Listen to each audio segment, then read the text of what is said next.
Welcome to Impact News with a big thank you to our young people, because if they are saving us, folks. They will save the country and they will save the planet. We thank you. Take the U.S. midterm elections as your example. Folks, researchers say the 2022 elections had the second highest young voter turnout in the last 30 years, folks. That's right. Data shows that young voters tend to support Democratic candidates. Thank goodness. Around 27% of voters under the age of 30 cast their ballot in the 2022 midterm elections. Turnout in battleground states was even higher at 31%, folks, for this key demographic. How big a deal is it, folks? It's a big deal. In previous midterm elections, young voter turnout only hovered around 20%. Again, they showed up and they showed out, folks. Young people of color are more likely to support Democrats, while their white counterparts, their votes are more evenly split.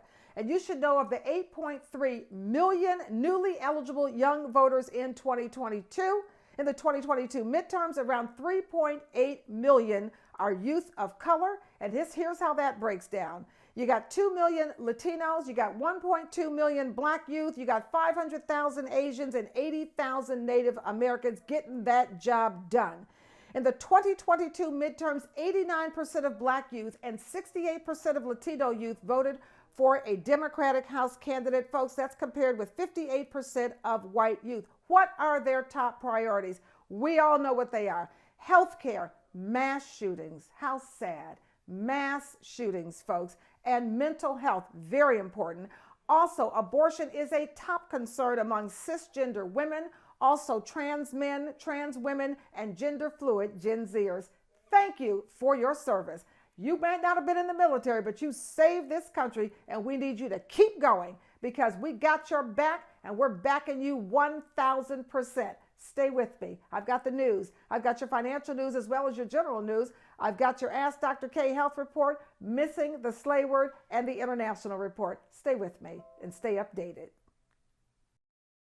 I am Carol Angela Davis. Here are some of the stories we're going to be bringing you today. First of all, more racism in North Carolina. Bet you're shocked about that. Plus, more evidence the climate is getting away from us, though there are some bright spots, I'm happy to report. Plus, making it harder to buy citizenship in this Caribbean country, and history is made at Howard University.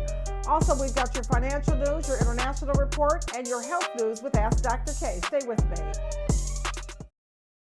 A racist sheriff in North Carolina won re-election. Yes, he did, folks. That North Carolina is just, I guess, for them, the gift that keeps on giving. And that was after he resigned over a recording where he referred to black people as, are you ready for this? Black bastards. Yes, he did, folks.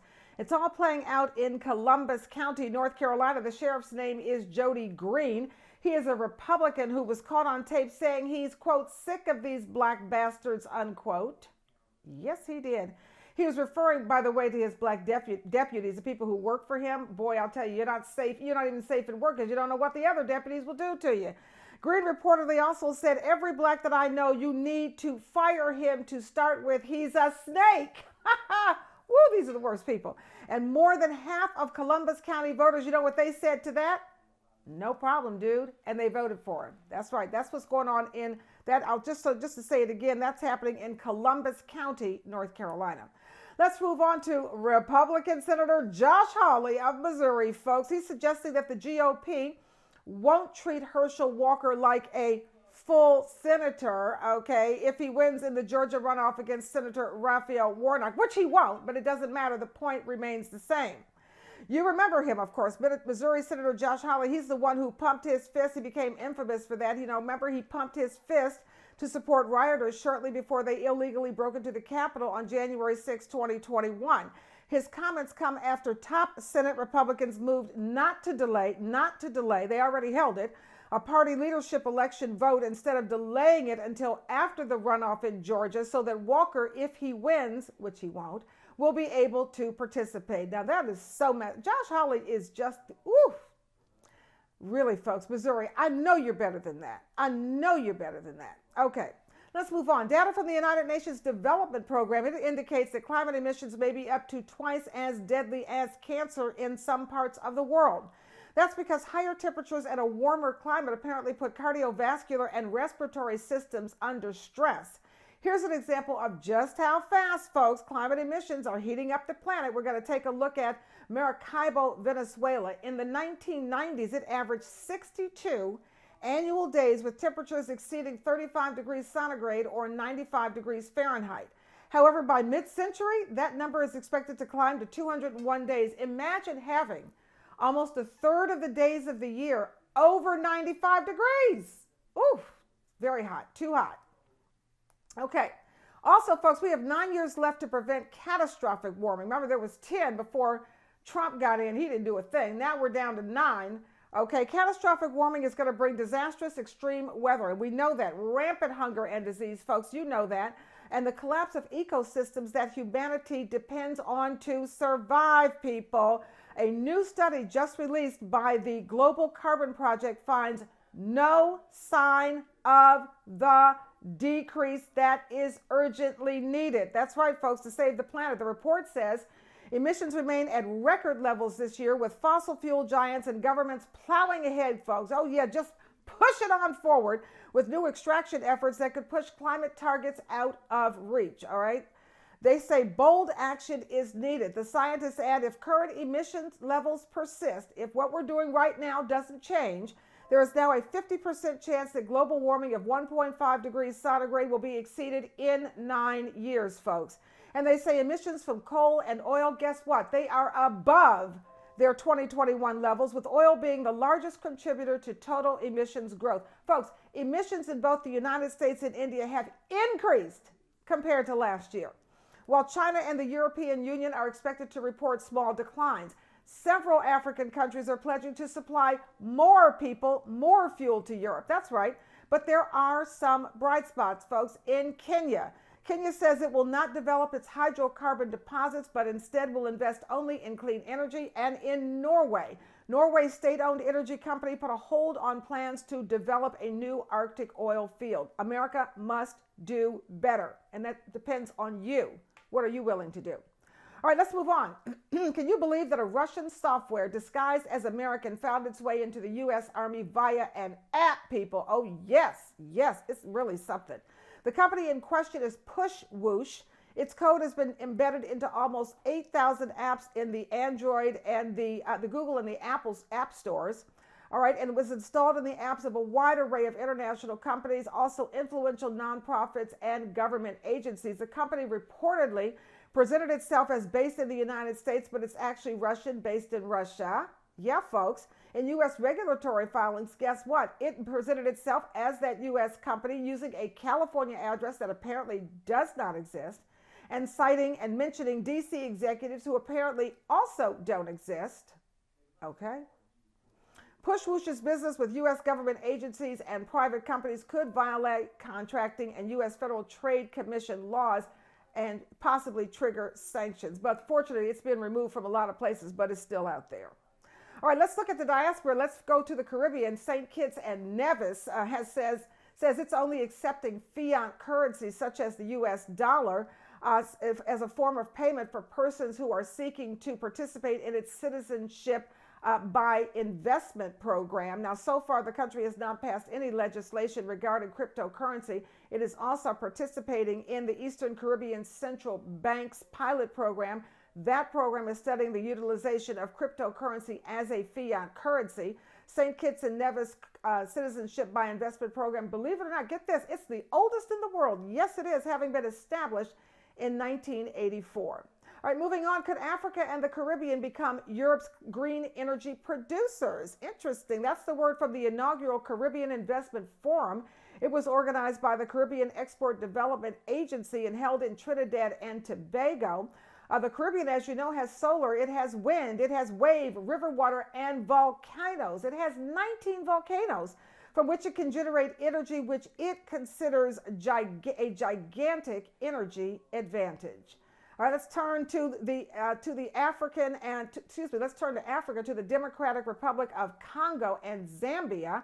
the DRC, the Democratic Republic of Congo, the DRC, and Zambia, they could potentially control the market for lithium-ion batteries, people. Apparently, the DRC and Zambia are the leading producers of lithium cobalt oxide. That is a key input into the lithium-ion batteries that power electric vehicles. Yes, but they historically have never produced the batteries. See, that's where they got to transition to that. They got the raw materials. They're exporting them out to countries that, well, we just won't even go on to complete that sentence. You know the end of that sentence. Now they're going to bring that into their own countries and start making those batteries themselves. All right, and also other news with Africa and the Caribbean, they are now working together to harness their respective assets. The African Exim Bank has also made $900 million available to the region to further advance engagement between Africa and the Caribbean. And now we're coming back home to Howard University, folks. That's right. History has been made because Howard University College of Medicine has its first ever African-American female dean. It is the first time in 154 years. Her name is Dr. Andrea A. Hayes Dixon. Now, prior to joining Howard University, Dixon was a surgeon-in-chief, yes, and division chief of pediatric surgery, also a professor of pediatric surgery and surgical oncology there at the University of North Carolina Children's Hospital. In 2004, she became the first woman in the United States to become a board-certified pediatric surgeon, and in 2006, she became the first surgeon in the world to perform a high-risk surgery that saved the life of a teen with a rare form of abdominal cancer. Wow. Okay. Thinking of going to medical school? I think you know where to go. I'm Carol Angela Davis. Those are your stories. Stay with me. Alrighty, folks, time for your Slay Word of the Week so you can level up your vocab and be competitive as you can possibly be. Folks, the word this week is expiscate. Oh, yes. I'm going to spell it for you. E-X-P-I-S-C-A-T-E. That's a verb. Now, you know what the verb does. Remember, it gives action to the nouns, okay? The origin of that word is from the Latin in the 16th century, and the definition is to find out by skill or laborious investigation. That word again, expiscate. Okay, here we go. We're going to use it in a couple of sentences. First of all, here's the first sentence. The January 6th committee, though the January 6th committee has had to undergo long periods of investigation, the committee has been able to expiscate most of the story from the witnesses, which we hope leads to the pokey for you-know-who. All right, let's move on. When her son got in trouble at school, she always managed to expiscate the details from her little brother. Yeah, people will tell. Kids always tell. They don't even know they're telling. All right, that's your Slay Word of the Week. Expiscate, to find out by skill or laborious investigation. Use it all week in your convos and level up that vocab, baby. Stay with me. Anyone who thinks that slavery ended in the 1860s with the signing of the Emancipation Proclamation are grievously wrong. If we caught a bird, we ate through the feathers and ate the bird. We didn't have nothing to cook on. We didn't have no stove. You know who you are and who we are. We're still on that big plantation. She was bonded to them until they died. She was their slave. They said, well, we're going to be killed tonight. Could that same white dude keep terrorists there, or Russian spies, or the KGB, and the government wouldn't know it? No. They thought I was beat so bad that I couldn't do nothing, but I did.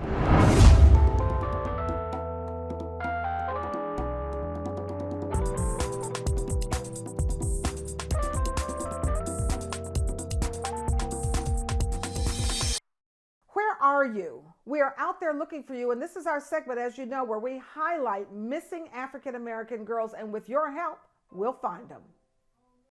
Chicago police say Tianda Slater was 15 years old when she was reported missing from the 1000 block of North Milwaukee Avenue in the Noble Square neighborhood. Slater is 5 feet 4 inches tall, weighs 115 pounds, and has brown hair. She was last seen wearing a black windbreaker, light blue ripped jeans, and black gym shoes. Please call 1-800-THE-LOST, 800-843-5678 with any information about the case of Tianda Slater. Where are you? We are out there looking for you, and with the community's help, we're going to find you. We're back with your international report with Dr. Inyang Ebong Harsham. As you know, she has traveled the world and she takes the temperature of the news around the world so you don't have to. Thank you for joining us, Edie. Thank you, Carol. Today we're going to talk about Hurricane Ian and how nasty it has gotten and how quickly it's gotten so nasty because it's turbocharged by warm waters. Hurricane Ian is gaining monstrous strength as it moves over oceans partly heated up by climate change, just like the 30 other Atlantic tropical storms since 2017 that become more powerful as the days go by. And the scientists are warning us because the water is getting so much warmer. So for example, in the Caribbean, the waters were 1.8 degrees Fahrenheit. So they were so much warmer that they turbocharged the hurricane and it got more violent. As you've seen, it has landed in Florida and it became 67% stronger in 22 hours before it touched landfall in Florida. And it has surged, and we've seen on the news today, the water surges are terrible and affecting property, livelihoods, and people. And they're saying that several studies are showing that while it isn't climate change that creates the Hurricane Ians and the Hurricane Fionas, it's the warming of the world that will increase the pressure and the intensity of the storm. And so each hurricane season, we will see bigger hurricanes, bigger flooding, bigger everything. And if we do not tackle this climate change, tackle the warming of the world, we are going to have more storms and more powerful storms as time goes on.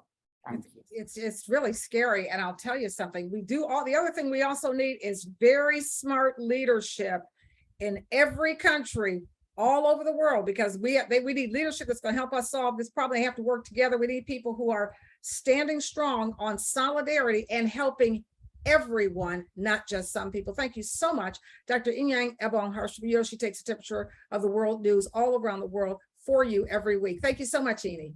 Thank you, Carol. Welcome back, and thank you for staying with me here on Impact News. We're going to turn to our financial news, folks. Guess what? In 2020, the U.S. personal savings rate was 17%, which is pretty darn good. That's the highest annual rate since World War II, folks, but that's changing. Now, I'm going to give you a few details. Right now, Americans have $5 trillion in cash thanks to the federal stimulus programs during the pandemic. You remember the federal government put almost $1.5 trillion directly into Americans' pockets over the course of the pandemic. That was the stimulus checks. You had supplementary unemployment benefits, and you had other aid programs. Now, nothing like this has happened in the past 70 years, so you got a lot of cash. The key is, can you hold on to some of it? Because the bottom fifth of the income distribution saw cash fall 73% in the first half of 2022. So you're spending, you had the savings and you're spending them. Do your best to hold on to as much as you possibly can, okay? Because every other income group experienced gains. So every group experienced gains except the bottom fifth of the income distribution. That's where the people who have the least amount of resources have. It's very difficult for them to save. So save whatever you can. And that data does come to us from the U.S. Bureau of Economic Analysis. All right, moving on. China is going after El Salvador, people, as the country's economy plunges toward a crypto plunge, okay? Because you remember that El Salvador, a Central American country of 6.5 million, remember, it promised that the country would pay off national debt with Bitcoin-denominated bonds, and we know what's gone down with Bitcoin. At the time, okay, the forecast was that the price of Bitcoin was going to reach $100,000, but folks, as we all know, sadly, the price has plunged to $16,000. And that, folks, is where China comes in. China has offered to buy the country's $21 billion in foreign debt. And you know, nobody's buying $21 in foreign debt without some straight up conditions attached to it, okay?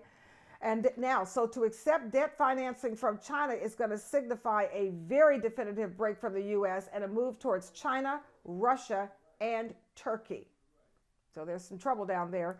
So we'll see what happens. All right. Also, we got some good news for you. We can thank Irvin Magic Johnson for giving food to 800 Detroit families. Johnson has worked with General Motors and Feed the Children, folks. They got the job done. The event held at the Second Ebenezer Baptist Church there. Every family able to pick up a 25-pound box of food, a 15-pound box of personal items, as well as coats, Avon products, and a holiday turkey for Thanksgiving. All of the families received a ham, tuna, water, canned goods, books, and toys in the giveaway. Thank you, Magic Johnson, for caring. Those are your stories and your financial news. Stay with me for more. I'll be right back. I'm just sick and tired of us not spending time together lately. No, baby. No, I'm sorry I ain't been spending time with you. I've just been working on this big deal. It's gonna bring a lot more money to the household for it. What you doing here, boss? Yeah, just checking to see if you still got it. You take this work. Your partner. I don't want it back. I've seen the movies, man. I know how this goes. You see the movies, huh? You see Goodfellas, New Jack City. Everything I do is for you. Like, I just need a little bit more time, man. Fine bullshit. Like I said, he's gonna call any second. Why don't you take a look at this video? Guess what? It's starring you.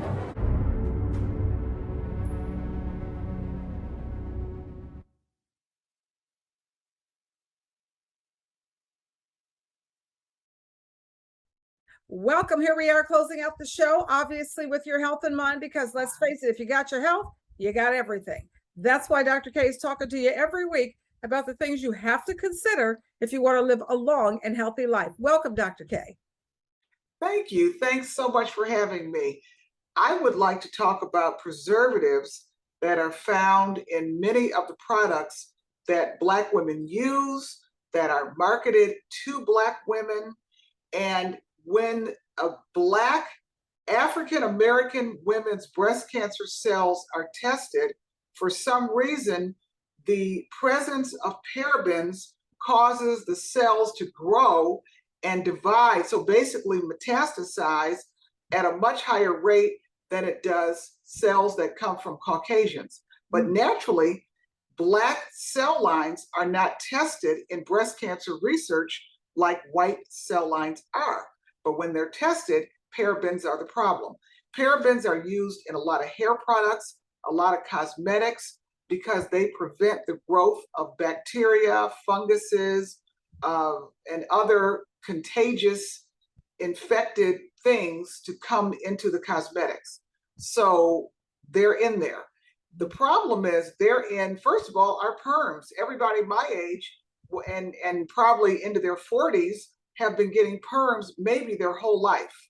So we may have had a much longer exposure to parabens than other cultures. Second of all, they are found in all kinds of cosmetic shampoos and hair care products. So what are we looking for? We're looking for methylparabens, isoparabens, butylparabens, polyparabens, and isobutylparabens. Parabens. These are the chemicals that are very, very highly associated with the spread of breast cancer in Black women. If you find things that have them, don't buy them. I believe that Carol's daughter is paraben free, possibly Cantu, possibly Nexus, or at least some products in that line. I also know that Juicy, 100% Pure, and Ilia are makeup brands that are paraben free. If you take the parabens out of the product and they put in formaldehyde, that's also very bad, because formaldehyde is what the parabens replaced. And there's all kinds of recommendations online about how long to keep different things, but you can't keep them for years or months even. Yeah. So so interesting to hear. There's so many issues with African American women and this epidemic, basically, of breast cancer, especially in our young people. We're going to explore these topics every week. Absolutely. So thank you so much for allowing me to bring you this information on this one. Absolutely. We so appreciate your information, and we thank you for tuning in. So from all of us here at Impact News, have a great week. We'll see you next week with a whole much more great information so you can live a healthy, prosperous life. Thank you, Dr. K. Thanks for having me.